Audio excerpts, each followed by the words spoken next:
है guys, welcome to Next India.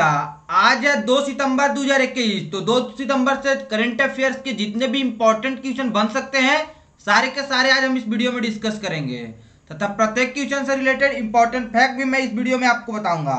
तो आप ध्यान से अंत तक देखिए। अंत में मैं आपसे एक क्वेश्चन भी पूछूंगा जिसका जवाब आपको कॉमेंट बॉक्स में देना है। यदि आप इस वीडियो का पीडीएफ फाइल पाना चाहते हैं तो आप हमारे टेलीग्राम चैनल को जरूर ज्वाइन कर लें। टेलीग्राम चैनल का लिंक हमारे इस वीडियो के डिस्क्रिप्शन बॉक्स में दिया हुआ है। आप वहां पर जाएं तथा लिंक पर क्लिक करके टेलीग्राम चैनल को ज्वाइन कर लें तथा अन्य सोशल मीडिया का लिंक भी वहां पर दिया हुआ है जहां आप हमें फॉलो कर सकते हैं। चलिए तो अब स्टार्ट करते हैं आज का सेशन। आज का सेशन का पहला प्रश्न है, एडिडास ने अपने स्टे इन प्ले अभियान के लिए किसे चुना है? तो हाल ही में एडिडास ने अपने स्टे इन प्ले कैंपेन जो है इसके लिए मीराबाई चानू को चुना है, जो कि प्रथम इस वर्ष के टोक्यो ओलंपिक्स में भारत की तरफ से विजेता थे, जो कि रजत पदक जीते थे मीराबाई चानू। इन्हें ही हाल ही में एडिडास ने अपने स्टे इन प्ले अभियान के लिए चुना है। यह इमेज में मीराबाई चानू। एडिडास ने खेलों में अधिक मासिक धर्म वाली महिलाओं को बढ़ावा देने के लिए डिजाइन किए गए अपने नवीनतम उत्पाद नवाचार के लिए टोक्यो ओलंपिक रजत विजेता मीराबाई चानू को अपने स्टे इन प्ले अभियान में शामिल किया है। नई टेकफिट पीरियड प्रूफ टाइट्स में टैम्पोन या पैड के साथ पहने जाने के पर लीक से बचाने में मदद करने के लिए एक शोषक परत है। इस तरह के नवाचार खेल में महिलाओं को प्रोत्साहित करने और समर्थन करने के लिए एडिडास की प्रतिबद्धता को प्रदर्शन करते हैं। एडिडास ने पाया कि किशोर लड़कियां खतरनाक दर से खेल से बाहर हो रही है, जिसमें एक प्रमुख कारण पीरियड से लीक से होने वाले डर है। अब बात हुई एडिडास ने के बारे में। एडिडास ने ऐसा कैंपेन चालू किया, तो एडिडास के बारे में जान लेते हैं। एडिडास के संस्थापक हैं एडोल्फ डेसलर। इसकी स्थापना 18 अगस्त 1949 को की गई थी। इसका एडिडास का मुख्यालय है हर्जागे नोराच जर्मनी में। इसका सीईओ वर्तमान में कैस्पर रोर स्टेट जी हैं। अब चलते हैं आज के अगले प्रश्न की ओर। आज का अगला प्रश्न है, हाल ही में एसबीआई ने किस झील पर एक तैरता हुआ एटीएम खोला है? तो दोस्तों इस प्रश्न का सही जवाब है ऑप्शन है यानी डल झील पर। भारतीय स्टेट बैंक ने स्थानीय लोगों और पर्यटकों की सुविधा के लिए जम्मू कश्मीर के श्रीनगर में डल झील में एक हाउस बोट पर एक फ्लोटिंग एटीएम खोला है। फ्लोटिंग एटीएम का उद्घाटन एसबीआई के चेयरमैन दिनेश खर्रे ने किया है। एसबीआई के पहली बार 2004 में केरल में फ्लोटिंग एटीएम लॉन्च किया था। एसबीआई ने झंकार नौका में एक फ्लोटिंग एटीएम स्थापित किया है, जो केरल शिपिंग और इनलैंड नेविगेशन कॉर्पोरेशन यानी कि केएसआईएनसी के स्वामित्व वाले एर्नाकुलम और वायपेयन क्षेत्र के बीच संचालित होता है। अब बात हुई है स्टेट बैंक ऑफ इंडिया के बारे में, तो इसके बारे में जान लेते हैं। यह है एसबीआई का लोगो। यह एक फाइनेंशियल सर्विसेज कंपनी है, बैंकिंग सर्विस का काम होता है इसका। मतलब एसबीआई का चेयरपर्सन है दिनेश कुमार खर्रा जी। इसका हेडक्वार्टर मुंबई में है तथा 1 जुलाई 1955 को इसकी स्थापना की गई थी। इसका कई सब्सिडी है, जैसे कि SBI card, SBI life insurance तथा अन्य कई सब्सिडी है। इसका parent organisation government of India है। यह है एटीएम का नज़ारा जो कि एसबीआई ने खोला है डल झील पर तैरता हुआ एटीएम। यहाँ पर देखने का उसका इमेज मिल रहा है, आप इसे ध्यान से देख लीजिए। अब चलते हैं आज के अगले प्रश्न की। आज का अगला प्रश्न है, हाल ही में किस राज्य के राज्यपाल बनवारी लाल पुरोहित को पंजाब और केंद्र शासित प्रदेश चंडीगढ़ का अतिरिक्त प्रभार दिया गया है? तो दोस्तों बनवारी लाल पुरोहित जो कि तमिलनाडु के राज्यपाल हैं, इन्हें हाल ही में यानी तमिलनाडु के राज्यपाल बनवारी लाल पुरोहित को, यह इमेज में बनवारी लाल पुरोहित, इन्हें हाल ही में पंजाब और चंडीगढ़ का अतिरिक्त प्रभार मिला है। यानी कि पंजाब और केंद्र शासित प्रदेश चंडीगढ़ जो है इसका अतिरिक्त प्रभार, मतलब कि यहाँ का राज्यपाल का भी दर्जा उन्हीं को दिया गया है। इससे पहले वीपी सिंह बदनौर पंजाब के राज्यपाल और चंडीगढ़ के प्रशासक थे। राष्ट्रपति ने पंजाब के राज्यपाल के रूप में अपने कर्तव्यों को अलावा पुरोहित को चंडीगढ़ के प्रशासक के रूप में भी नियुक्त किया है। परंपरागत रूप से पंजाब के राज्यपाल ने चंडीगढ़ के प्रशासक के रूप में कार्य किया है। अब चलते हैं, बात हुई है तमिलनाडु के बारे में, तो तमिलनाडु के बारे में जान लेते हैं। यह है साउथ में स्थित एक तमिलनाडु राज्य, जो कि यहाँ पर रेड कलर से डिनोटेड है। तमिलनाडु की राजधानी चेन्नई है। बनवारी लाल पुरोहित यहाँ का गवर्नर है। एमके स्टालिन यहाँ का चीफ मिनिस्टर है। यहाँ पर 39 लोकसभा सीटें हैं, 18 राज्यसभा सीट है तथा कुल 234 विधानसभा सीट है। यहाँ का मुख्य नेशनल पार्क है Mudumalai national park, Anamalai national park, जिसे इंदिरा गांधी नेशनल पार्क के नाम से भी जाना जाता है। अब चलते हैं आज के अगले प्रश्न की ओर। आज का अगला प्रश्न है, हाल ही में वित्त मंत्री निर्मला सीतारमण ने किस राज्य में माई पैड माई राइट परियोजना का उद्घाटन किया है? तो दोस्तों इस प्रश्न का सही जवाब है ऑप्शन ए यानी कि त्रिपुरा।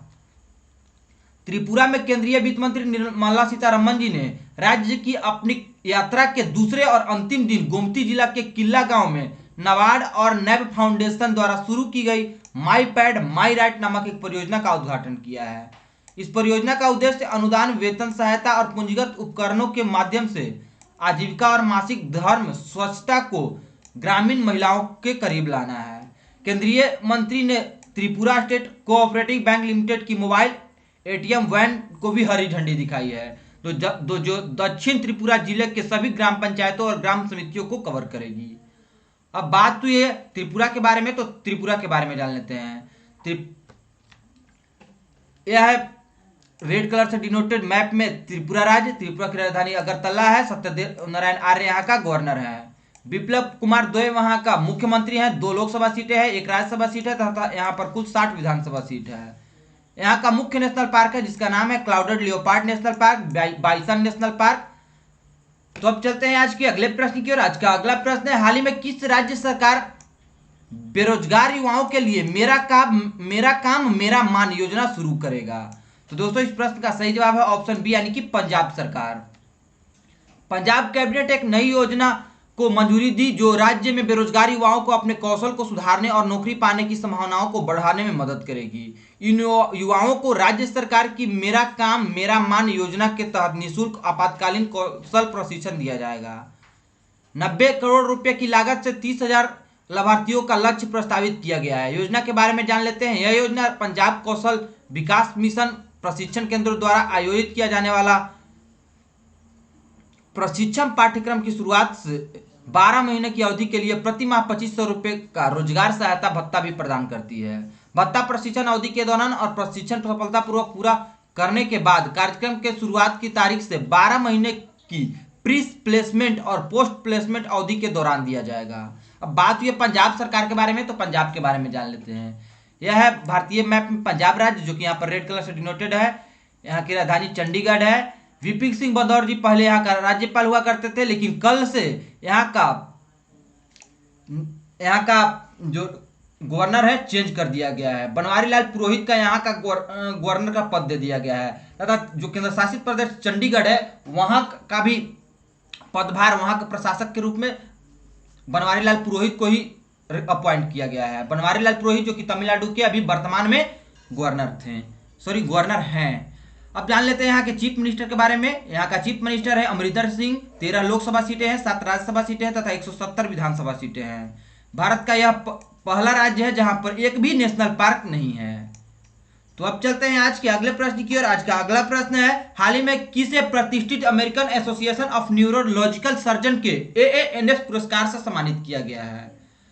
तो इस प्रश्न का सही जवाब है ऑप्शन ए यानी कि डॉक्टर बसंत मिश्रा को। यह है इमेज में डॉक्टर बसंत मिश्रा। ओडिशा में जन्मे न्यूरोसर्जन डॉक्टर बसंत कुमार मिश्रा को प्रतिष्ठित American association of neurological surgeon के न्यूरो सर्जरी में international life time achievement award से सम्मानित किया गया है। मिश्रा AANS सम्मान प्राप्त करने वाले पहले भारतीय चिकित्सक हैं, जो उन्हें फ्लोरिडा के ऑरलैंडो में आयोजित AANS वार्षिक वैज्ञानिक बैठक 2021 के दौरान एक आभासी समारोह में प्रदान किया गया था। वह कंप्यूटर गाइडेड एन्यूरिज्म सर्जरी करने वाले दुनिया के पहले सर्जन थे। अब जान लेते हैं डॉक्टर बसंत कुमार मिश्रा के बारे में। मिश्रा ने VIMASAR बुर्ला से MBBS पूरा किया। उन्होंने 1980 में दिल्ली विश्वविद्यालय से मास्टर ऑफ सर्जरी और 1983 में एम्स नई दिल्ली से MCH न्यूरो सर्जरी प्राप्त की। वह न्यूरो सर्जरी विभाग और gamma knife radio surgery PD Hinduja अस्पताल और चिकित्सा अनुसंधान केंद्र मुंबई के सर्जरी प्रमुख है। वह Asian Australian society of neurological surgeon और world federation of skull based societies के अध्यक्ष हैं। World federation of neurosurgical societies के पहले उपाध्यक्ष भी हैं। अब चलते हैं आज के अगले प्रश्न की ओर। आज का अगला प्रश्न है, हाल ही में टोक्यो पैरालंपिक 2020 में मरियप्पन थंगावेलु ने पुरुषों की ऊंची कूद में कौन सा पदक जीता है? तो दोस्तों इस प्रश्न का सही जवाब है ऑप्शन ए यानी कि सिल्वर मेडल यानी कि रजत पदक।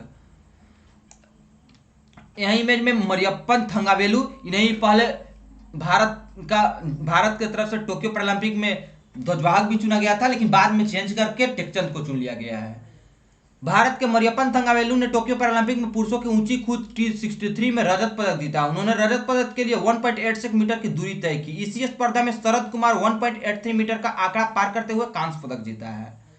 संयुक्त राज्य अमेरिका में सैम ग्रेवे ने 1.88 मीटर की निशान को पार करके स्वर्ण पदक जीता है। 2 नए पदकों के साथ टोक्यो पैरालंपिक में भारत की पदक तालिका अब 10 पर पहुंच गई है।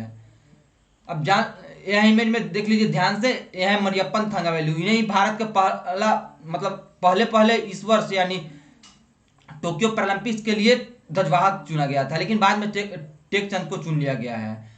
अब चलते हैं आज के अगले प्रश्न की ओर। आज का अगला प्रश्न है, हाल ही में लद्दाख क्षेत्र के हानले में IAA के किस प्रभारी अभियंता को IAU के मानद सदस्य के रूप में शामिल किया गया है?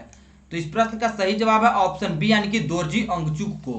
यह इमेज में दोरजी अंगचुक लद्दाख क्षेत्र के हानले में भारतीय खगोलीय वेधशाला के भारतीय खगोल भौतिकी संस्थान यानी IAA के प्रभारी अभियंता दोरजी अंगचुक को IAU यानी कि इंटरनेशनल एस्ट्रोनॉमिकल यूनियन अंतरराष्ट्रीय खगोलीय संघ के मानद सदस्य के रूप में शामिल किया गया। अंगचुक प्रतिष्ठित निकाय में जगह पाने वाले प्रथम और एकमात्र भारतीय हैं। इतना बात हम लोग जान लिए दोरजी अंगचुक के बारे में, जिन्हें IAU के मानद सदस्य के रूप में हाल ही में शामिल किया गया है। अब चलते हैं आज के अगले प्रश्न की ओर। आज का अगला प्रश्न है, हाल ही में किस IIT ने ऑनलाइन प्लेटफॉर्म ई सोर्स की घोषणा की है? तो दोस्तों इस प्रश्न का सही जवाब है ऑप्शन सी यानी कि IIT मद्रास। भारतीय प्रौद्योगिकी संस्थान मद्रास ने ई कचरे की समस्या का समाधान करने के लिए एक अभिनव डिजिटल मॉडल विकसित करने पर काम कर रहा है। ई सोर्स नाम का डिजिटल प्लेटफॉर्म अपशिष्ट विद्युत और इलेक्ट्रॉनिक उपकरण WEEE के लिए एक ऑनलाइन मार्केट प्लेस के रूप में काम करने के लिए एक्सचेंज प्लेटफॉर्म के रूप में कार्य करेगा। अब जान लेते हैं ई सोर्स प्लेटफॉर्म के बारे में। मंच औपचारिक और अनौपचारिक अर्थव्यवस्था दोनों में प्रयुक्त और बेकार इलेक्ट्रॉनिक उपकरणों और घटकों के विभिन्न हितधारकों को जोड़ेगा। अब चलते हैं आज के अगले प्रश्न की ओर। आज का अगला प्रश्न है, हाल ही में पेयू ने भारतीय डिजिटल भुगतान प्रदाता बिल डेस्क का अधिग्रहण करने के लिए कितने का सौदा किया है? तो दोस्तों इस प्रश्न का सही जवाब है ऑप्शन ए यानी कि $4.7 अरब। नीदरलैंड स्थित प्रोसेस एनवी ने भारतीय डिजिटल भुगतान प्रदाता बिल डेस्क का अधिग्रहण करने और इससे स्वयं के फिनटेक सेवा व्यवसाय यानी कि पेयू के साथ विलय करने की घोषणा की है। सौदे $4.7 अरब का है। यह अधिग्रहण पेयू और बिल डेस्क के संयुक्त इकाई को वैश्विक स्तर पर और भारत में कुल भुगतान मात्रा यानी कि टोटल पेमेंट वॉल्यूम TVP द्वारा अग्रणी ऑनलाइन भुगतान प्रदाता बना देगा। सौदे के बारे में जान लेते हैं। लेन देन भारतीय प्रतिस्पर्धा आयोग यानी CCI के अनुमोदन के अधीन है।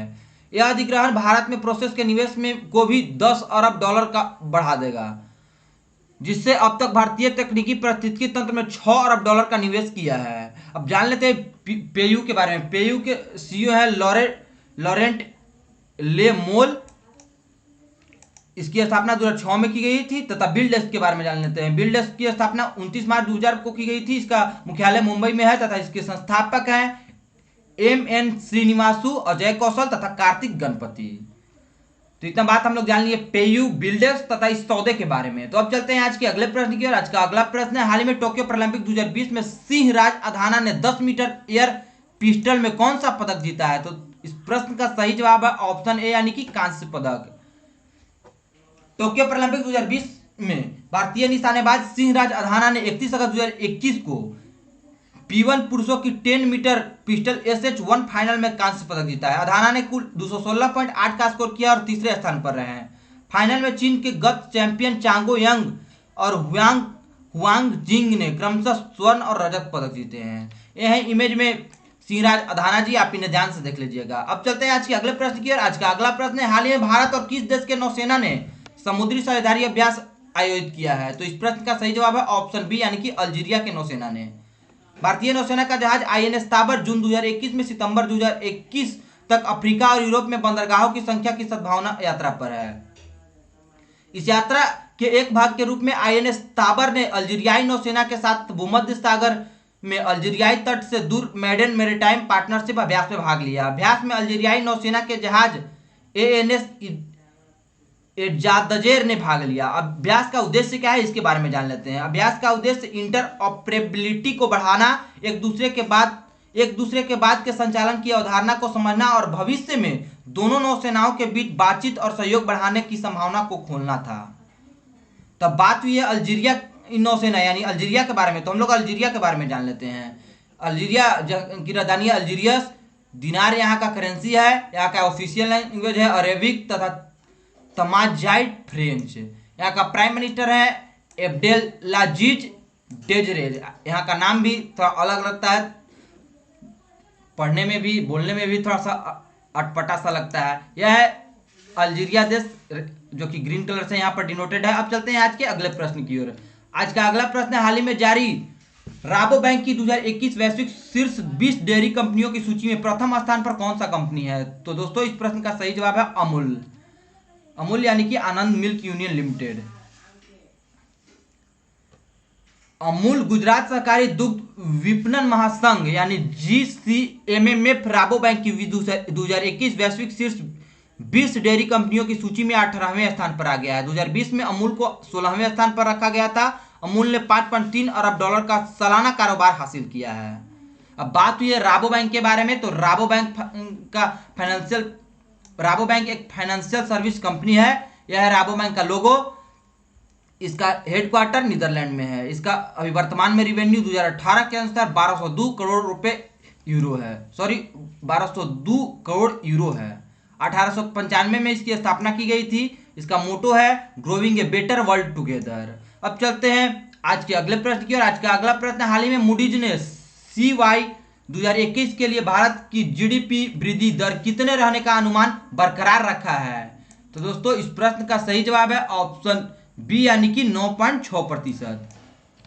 पहले भी मूडीज ने 9.6% अनुमान लगाया था, अभी भी 9.6 रहने का अनुमान बरकरार रखा है। मूडीज इन्वेस्टर सर्विसेज ने ग्लोबल मैक्रो आउटलुक 2021-22 रिपोर्ट के अगस्त अपडेट में कैलेंडर वर्ष यानी कि CY 2021 के लिए भारत के विकास पूर्वानुमान को 9.6% बरकरार रखा है। कैलेंडर वर्ष 2022 के लिए GDP विकास का अनुमान 7% पर बरकरार रखा गया है। भारत में दूसरी लहर के जवाब में लागू किए गए प्रतिबंधों में धीरे धीरे ढील के साथ आर्थिक गतिविधियां तेज हो रही है। दुनिया भर की अर्थव्यवस्थाओं में उत्तरोत्तर फिर से खुलने के साथ साथ विकास में तेजी दर आई है। अब बात हुई है मूडीज के बारे में, तो मूडीज इन्वेस्टर सर्विस के बारे में जान लेते हैं। यह एक बॉन्ड क्रेडिट रेटिंग कंपनी है। इसके CEO अभी वर्तमान में रेमंड WMC डैनियल जूनियर है तथा इसका हेडक्वार्टर न्यूयॉर्क USA में है। इसके फाउंडर जॉन मूडी जी हैं। इसकी स्थापना 1909 में की गई थी न्यूयॉर्क USA में। 2020 के अनुसार इसका रेवेन्यू है 41.7 करोड़ $।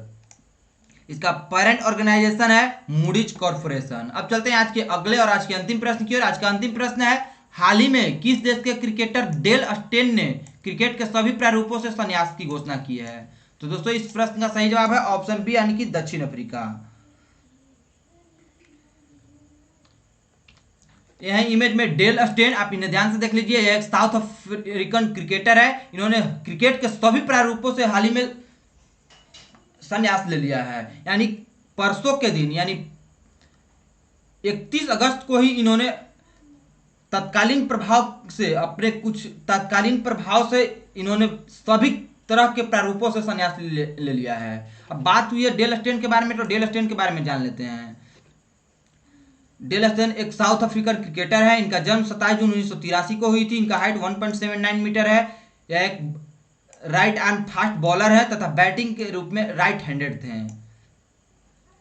अब चलते हैं कल के वीडियो के अंतिम प्रश्न की ओर। कल के वीडियो का अंतिम प्रश्न है, विश्व बैंक ने किस देश में परियोजनाओं के लिए वित्त पोषण रोक दिया है? तो दोस्तों इस प्रश्न का सही जवाब है ऑप्शन बी यानी कि अफगानिस्तान। अफगानिस्तान में तालिबानियों के इस दुष्परिणाम के वजह से, मतलब कि जो भी घटना तालिबानों की वजह से पूरे अफगानिस्तान में भी चल रहा है, उसके वजह से तालिबानियों को यानी अफगानिस्तान में तालिबानियों को वित्त पोषण यानी कि फंड देने के मामले में विश्व बैंक वर्ल्ड बैंक ने रोक लगा दी है। अब चलते हैं आपके लिए आज के लिए प्रश्न है किस राज्य ने राज्य में रहने वाले श्रीलंकाई तमिल शरणार्थियों के लिए 317 करोड़ रुपए के कल्याण पैकेज की घोषणा की है? तो दोस्तों इस प्रश्न का जवाब आप कमेंट बॉक्स में जरूर दें। आशा करता हूं कल के प्रश्न का जवाब आप कमेंट बॉक्स में अच्छी तरह से दिए होंगे, तथा प्रत्येक दिन से बनने वाले डेज को आप कमेंट बॉक्स में लिखा कीजिए, ताकि आपको लिखते लिखते आदत बन जाए और पूरे डेज ध्यान में रहने लगे।